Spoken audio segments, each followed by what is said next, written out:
So now in addition to these formulas, we have two more or maybe three more, which is first of all power, which is equal to V into I, and then heat, which is Vi into T. We derive other formulas using these two only, right?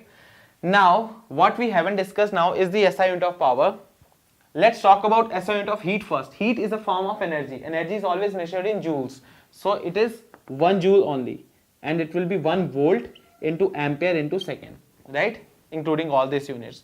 Or in other terms, if you change the formula according to I square RT, so formula would change ampere square into T, but you don't have to remember all those things. You have to remember only one thing, that SI unit of heat is joules, right? Which we already know.